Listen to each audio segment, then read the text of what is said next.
Hola amigos, and welcome back to my YouTube channel. It is lovely to have you here today talking about how I deal with my beta reader feedback. If you haven't been to my channel before, my name is Emma Bennet. I'm a UK based writer and I write contemporary romance and occasional children's picture book. So I know that there's lots of different ways that authors deal with beta reader feedback. I think that getting beta reader feedback is definitely more of a self-published author thing than a traditionally published author. I'm a hybrid author, but I do use beta readers for my traditionally published books as well, just because I think it's something that's really helpful to do. So what I will do is I will do usually 3 drafts of a manuscript, and then I will send that off to beta readers and take their comments into account, and then I will send that manuscript off to my publishers and they will work their magic on it. So I have 4 beta readers that I use, and it just seems to work out really well for me with that number. I think it's enough so that I've got a range of opinions, but not so many that I become overwhelmed with the sheer amount of feedback that I need to deal with. So I have 2 readers who are readers, and they are romance readers, most importantly, because I think it is very important that you have a beta reader, at least one that is a big fan of the genre that you write in. It can also be a good idea to have a beta reader from a different genre so that they're kind of seeing it from the outside, if you like, and not as somebody who's used to reading a lot of the kind of thing that you write. But I find it really handy to have romance lovers. So the first of my beta readers, one of the voracious readers, what she does is she actually prints out the manuscript and she makes handwritten notes, and then she gives me the printout. Now this is actually really handy for me because it means that I have a printout of the manuscript as well that I can kind of go through, which is a cool thing to have. So the things that she tends to pick out are little things. She's very good at picking out little mistakes, silly things that I've done or that I've missed out, but it doesn't tend to be kind of big picture with that.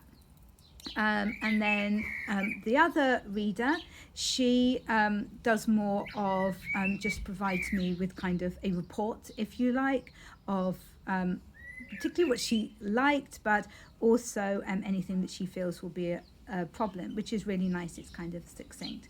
So those are the 2 that I deal with straight away when they arrive, before the others, because they're the ones that are kind of easiest to do. So I'm just getting those sorted before I move on to the ones which are a little more complex, because my other 2 beta readers are actually writers in my genre.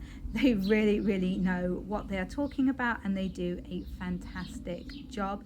One of them actually writes historicals rather than contemporary romance, but she is incredibly good at the flow of the story and the different beats and just making sure everything works like that. So she is very helpful. So they both provide me with a Word document returned with their comments put all in that, and in much more detail than the readers.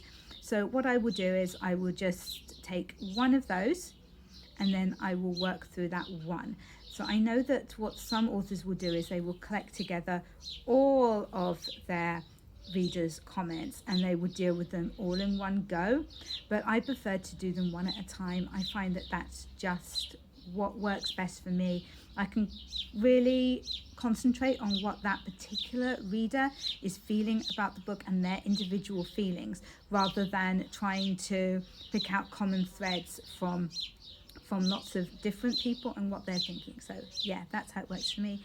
So I just do those one at a time. I don't necessarily choose one to do before the other, because they both tend to have a similar amount of comments and things. One of them is particularly good with the emotions of the characters and the actual romance, and the other one is very good at picking out any inconsistencies in the plot and kind of big issues with the plot itself more than the romance. So I'm not saying that I wouldn't take on any more beta readers, but I'm happy with the 4 that I have. Obviously they might decide that they no longer want to do it for me, but they have done a few now and don't seem to be clamoring to get away from my next manuscript. So hopefully they will continue with me for a while longer.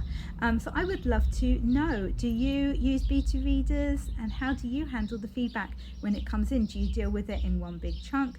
Do you spread it out? And how do you choose your beta readers is the other thing that I would love to ask. If anybody would like to comment on this, then you just pop what you'd like to say down in the comments below, and I will make sure that I read them and get back to you. Have an awesome rest of your day. Please make sure that you like this video if you've enjoyed it, and subscribe if you haven't already so that you catch my future videos, and I will catch you in the next one.